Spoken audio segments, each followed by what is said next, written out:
So guys, how do we start it? We are speaking about... Oh, It's warm. It's warm. We are speaking about the Sustainable Development Goals, which were adopted 1 year ago in the UN, which is some kind of, I would say, a program for the world for next 15 years. And how these Sustainable Development Goals differ from the earlier Millennium Development Goals that we had year 2000, I think it's because this is universal.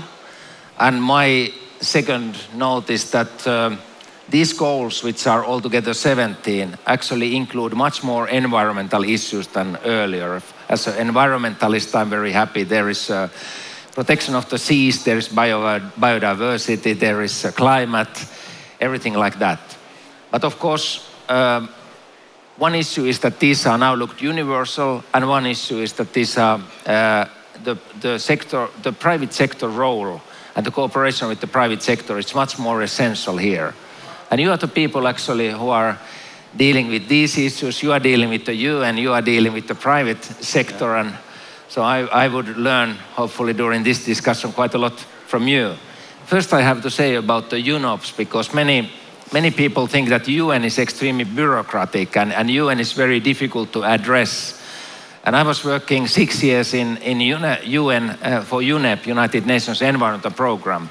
And we had actually the same problem when we were trying to found partners in the UN, that very often UN partners were extremely bureaucratic. And then we always, put our hope to UNOPS, because UNOPS, which is the United Nations Organization Project Services and dealing with these issues, had always very light bureaucracy and very easy accessibility. And I hope that the things are better nowadays also with the other UN organization. But I think we should keep in mind that in the UN there are also soft spots that you can use and which you can deal with. And I think Aape knows it from the background.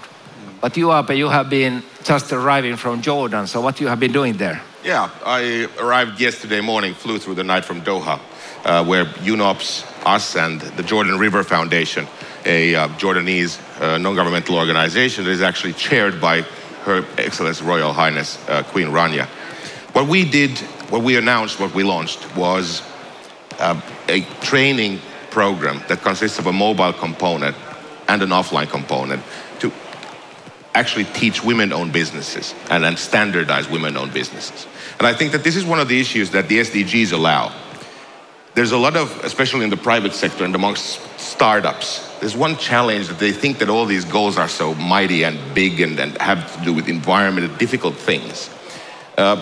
We with Funzi, with UNOPS, we're showing that technology that is developed within the private sector can be applied to actually solve commercially important problems.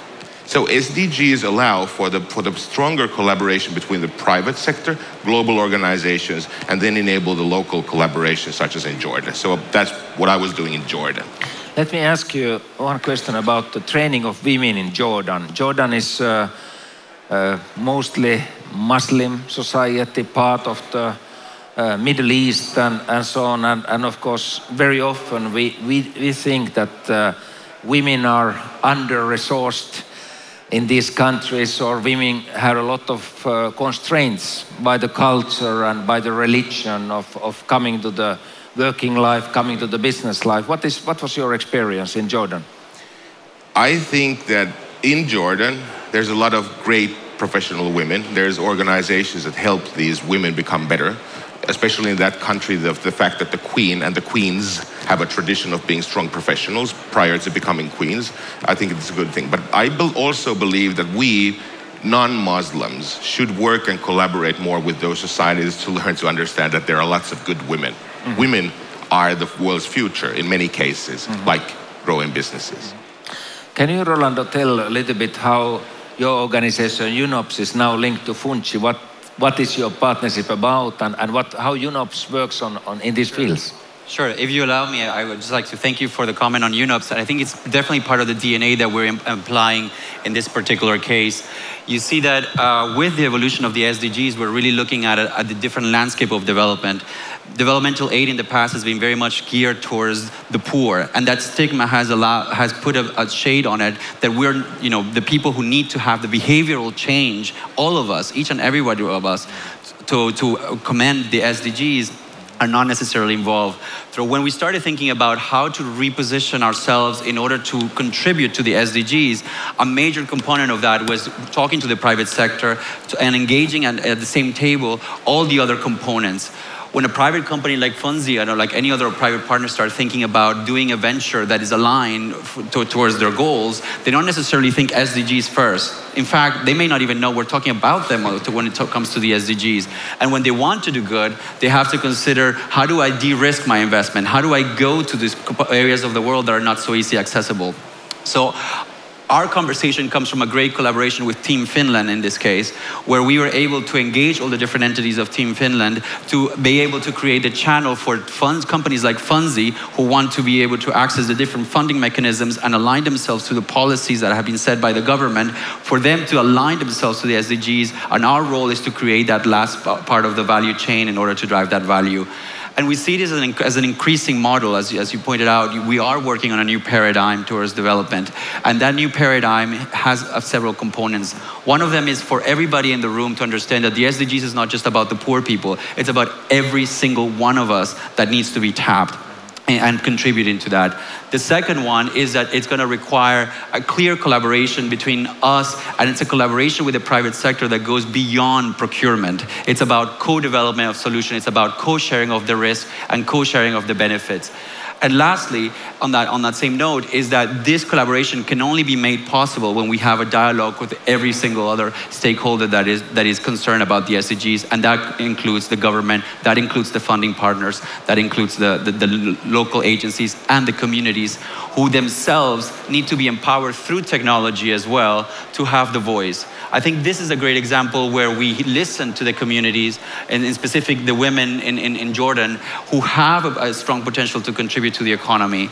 So our challenge now is to stop or not to stop using technology where we feel comfortable, in areas where we have trends of consumer markets, where we know exactly what demand is, but to actually go there and use technology to empower them to say, what is it that they need? What is it that needs to be aligned among all of us? But most importantly, into their skills, which is what the example of Funzi is doing, tapping into their potential, into their entrepreneurial skills, in order for us to integrate them into the economy and to own their own solutions. I'm sure that many Finnish companies, particularly small and medium-sized companies, when you mention the name UN, they start to think about the huge bureaucracy, very difficult accessibility, long procedures. They know that there are big UN organizations like UNICEF, UNDP dealing with the world problems, but how to get the access? You mentioned yourself the procurement processes, which are very difficult. You are inside the system, so to say. You are inside the UN systems. How do you find it? Is it changing? Has there been some development? Is this particularly new what UNOPS is now doing, or have you seen similar in other UN agencies? We are changing, and we are changing as a UN family. The UNOPS is not unique on this one, but we each have a different approach. UNICEF has done a great job at creating the Innovation Lab. UNHCR has done the same. At UNOPS, what we have done differently is that we have not done it just as an ad hoc to procurement. We realize that there are a lot of solutions that we can procure. This is not something we can procure. A partnership is not something you can procure. So the work that I've been leading over the last few years has actually to develop this policy and all the due diligence mechanisms to make sure that we can integrate it into our offer. But that's just the internal machine. What has really made it work, and what's really showing us where the learning curve will take us, because we're still at a very humble level of efforts, is to see how can we talk and bring to the table in each country, and not just the recipient countries, but also the countries where the innovation is happening, the actors that need to contribute into the de-risking, into shaping up the policies, into creating the mechanisms, so that companies like Funzi are not scared to come and have the conversation with us, they understand who we are. And I mentioned specifically the companies like Funzi in the sense that it's a lot easier to deal with the top 500 companies who have big CSR budgets, and even then, but the real difference is coming from the innovative solutions, from the startups that are here today, and from all those who are really pushing their minds to find new stimulus, not just in their garage, but in the places where we are present. When you're speaking about the technology and the crisis, my first experience of seeing how important technology can be was the Kosovo refugee crisis, when people came out from Kosovo to the Macedonian border and to Albania, and the first issue they asked for was where to charge my phone. Yes. Yeah. So when usually you think about the refugee crisis, you think about the food and medicine and shelter, but actually people need to charge their phone to find out where their relatives are and what has happened to their families. And this is actually, in the crisis, this is repeating itself, that communication has been very, very important part to reunify your families, find out what's happening, and so on.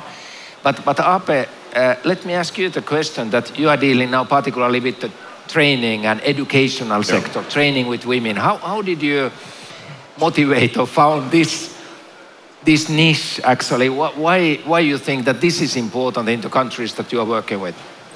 Well, the only way, actually, Nelson Mandela already said, the only way to change the world sustainably is through education and through learning. And having experienced, having long experience from working in the mobile sector, I've seen how mobile is actually used by everyone. So Funzi was founded by a group of people who are experienced and starting from scratch. So not looking back, but actually defining and designing a solution, a service that enables people to learn using the mobile. And it was natural that it comes from Finland, obviously, because we have, the longest. Look at the startups, look at the history, look at us, we are the fine land Finland. So, because it's the only mechanism to change the world. And now, with almost 3 years of work behind us, we know that Funzi works. And I think that this is one of the things where we can create radically better, we can actually disrupt whole industries, whole nations, by bypassing the existing education system that is slow, bad quality, and very expensive. We can use mechanisms such as Funzi and others to actually reach out to the individuals, give them the power of learning, not just education, but learning, creating a better future for themselves as individuals, and then becoming the centers of the new communities that become better, because everybody is a positive spin on these things. So obviously in Finland, everything is so well and so fine. Looking at the successes of fellow startups here in Finland in games and all these things, we added the yes and. So we wanted to go do something that nobody has done before, and it seems that we have succeeded. And now it's so great to be able to be here with these people and seeing the women, how they light up when they actually use our service. I think that in the context, especially of refugees, this is very important how we are able to use technology to identify informal skills in the workforce of the refugee and the IDP population. It's very important to use this as a vector to give value to their experience and to what they can do in order to enable themselves to become actively involved in societies where they're either going to or going to resettle. So I think this is one of the things that really attracted us from our collaboration. But more broadly speaking, this type of collaboration is helping us to identify hubs of knowledge and hubs and trends where we are able to identify the coping mechanisms within the crisis. You mentioned the previous refugee crisis, and we work a lot in trying to identify what do people need. One example is right now in Iraq, we have set up a call center for the internally displaced populations where they can call at any point and be able to talk to locals about their needs. How do I get my papers back? Where should I go? What's a place where I can get anything or even just distress? And that is a function of technology. That is a function of accessing the populations and then using that information to be able to design how do we empower them to be owners of their own solutions. And part of that is looking at not just what do they need today for tomorrow, but what do they have today in their history, in their experience that will allow them to be actors to build their own future. One interesting thing, when speaking about the refugee crisis, when I visited Jordan 1.5 years ago, I visited also the Zatari camp in Jordan, where there are a lot of refugees from Syria. And when that time the German leader of the camp met me at the door, he introduced himself and said the first sentence was, the turnout of my refugee camps is $12 million per month. And this was the first refugee camp where the refugee camp leader first says, what is the turnout of the camp? And then I asked, well, how is this possible? He said, well, people come with their professions to this camp. Exactly. Some are bakers, some are sewers, and others. We immediately organize them to work in their respective careers, and everybody is back to work. The teachers are teaching the refugee children, and the bakers are baking, and so on. And I think this kind of little bit new thinking, that people are not only passive and waiting for something, is very crucial. And then, of course, the education is part of that. I yesterday met some people with the Finnish Church who said that the problem is that which curricula you use in the refugee camps, because people have left their own countries, maybe not never returning there. Then the new country that has received them, it's maybe a temporary. And they are asking actually now themselves, the Finnish Church, can we use the Finnish curricula? Can we give the vocational training an Omnia document to you in a Camp X in the world? And I think it's a great innovation that actually, first of all, train people, not let them be passive, educate them while they are there, and then giving that they have a document in their hand when they finish the education. Yes, indeed, indeed. I mean, refugees are not bad people. They're just people they're beneficiaries in very unfortunate situations. They're outside of their control. So they bring all this to the table. And this is an important aspect of the SDGs as well, that when we own the SDG mindset, is that we're not just talking about people that are beneficiaries. It's every and single one of us in this room that are concerned about these SDGs. So we have a lot in common with those people who are just in a difficult situation right now that we need to assess. So how is it that we can do that part? It's about creating solutions and using technology to access them, and expand the knowledge from that into many other areas, so that we can empower business, so that we can recognize skill sets, and also that we can stimulate new solutions into the economies where we want to operate. Yeah, the interesting thing about when we have been developing our service is that we have tried to create an algorithm of how we humans as animals learn, sort of like as a species learn. And it seems that we succeed in it. So the results that we produce are predictable, scalable, and even, replicable, yes. Which is interesting, because that would mean that we can actually teach people wherever using the same service. And we did that in Finland. The part of with Hank and SSE we did here, where asylum seekers who had an academic background entered a business lead micro MBA program that integrated them back into the on their professional level into the society. And like you said, it's not just about the refugees. It is about us all being actual refugees on a small rock that floats into space. And this is something that we need to understand. We're living on one planet. We all share the same problems. They might be different in appearance. Here we might have less snow, and somewhere else they have less water, and less water leads to crisis. It's not about looking at those like refugees or they have it worse. Like you said, it's about all of us and us all creating a better future, instead of, and here comes the technology bit, instead of waiting for some things to be built and making things better, it's about making better things.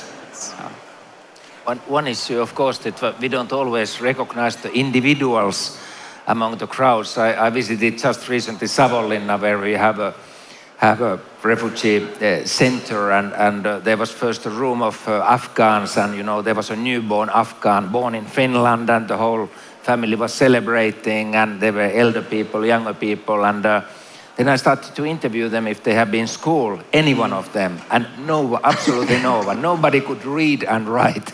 And someone being in that room, first of all, it was a happy family gathering, but otherwise I started to feel that, well, what a way ahead. If you come to Finland, you cannot read, you cannot write, we have to start from the scratch. And with this little bit, I have to say, a little bit stressed feeling, I went to the next room, and there was a lady with a computer, and I said, so what are you doing? No, I'm making a presentation on Iraq art history. And then I asked that, so who are you? I'm the art historian professor from the Baghdad University. And the local, local school asked me to give them a lesson on this issue. And then I immediately, remembered again, we have not only crowd of people, we have individuals. Some are these extremely talented individuals. They could immediately come to our educational system to teach us on some issue. And I hope that we are not blind on that fact. But I have a question to you with the most unfortunate areas in the world. I was visiting Central African Republic recently, and in Bangui they have electricity and they have a telephone network. That when we went to place called Gorongola, which has just started the schools again with the help of some parents who are teaching the children and so on. And some children had phone, but no network. They charge it with solar power. And I asked that, how do you use these phones? And they said, we are listening music from these phones. It was some kind of status. Technology issue. Engages them. How do you are a tech freak, and when you come to this kind of village, what do you do? Yeah. What technology can do? Technology has a transformational power, especially with youth, and we know that youth and students have a transformational power. This is a student-initiated and led event, and look how amazing it is. So I think we have to thank the organizer for that. But specific to your point, consider that we're talking about accessing those populations in very difficult situations. Central African Republic could not be a better example. We have to offer them not a solution just for today, but what does that lead you to tomorrow? So today might be listening to music. Tomorrow is about education. And later on is about creating their own solutions in the ground. So we've been talking a lot about what we can do for them, what we can do from here, what the technologies present in this hall can bring them. But what about using their knowledge? What about giving through today's music tomorrow's promise that they also can own the change that is needed underground. And that's very important, that we recognize not only what they can do to integrate as refugees, but what they can do on their own home front to create their own solutions. So it's a long-term promise, just like a company, like any of our partners are looking for a return on investment for today, and hopefully some social value out of that is as well aligned. People who are accessing technology on this wavelength are also thinking, what do I want long-term? Yeah, and there's the one thing that a few years back, I went to my friends who are at the fruit company and I asked them, can this be done? Like using mobile to deliver everywhere. He said, but don't you worry. There's lots of big companies that will make certain that everybody in the world will have a mobile device. So like you said, it's not about actually designing for the past. That's what the past systems have been doing. Startups and this entrepreneurial ecosystem and also learning is about creating the future. Because the future, tomorrow, is the only place where we all never have been. But it's also the only place that we all build together. So using these tools and mechanisms, if they get used to using the mobile, like you said, then they will start creating, could we mesh these networks? Could we create actually a network using these radio bits and pieces from these mobiles? And that is what they're doing. Actually, in those cities with no network coverage, they're building networks using those mobile devices. That's innovation on the ground. Yeah. That's them driving the innovation, yes. And us enabling through the technology. So that's for sure. Can I ask my final question, first Aape, from you on what this can offer to Finland? We have many skeptical people here in Finland who think that, okay, these are the developing countries and these poor people and they are all refugees and why Aape is going to Jordan, difficult country, and a lot of this kind of skepticism, a little bit xenophobic attitude as well. So what this offers us as Finns when you and your company like Funzi is going to these kind of situations? I think that we also have to remember these people who are skeptical is understandable because nobody's done it. Steve Jobs started his computer, nobody had done personal computers, right? But Finland also was a developing country quite recently. And the tremendous change that we have actually built into this nation using our traditional strengths such as openness, hard work, humbleness, and all these things, learning. I think that we should look back and understand that if there's a nation from where actually global innovation should be born, it's out of Finland.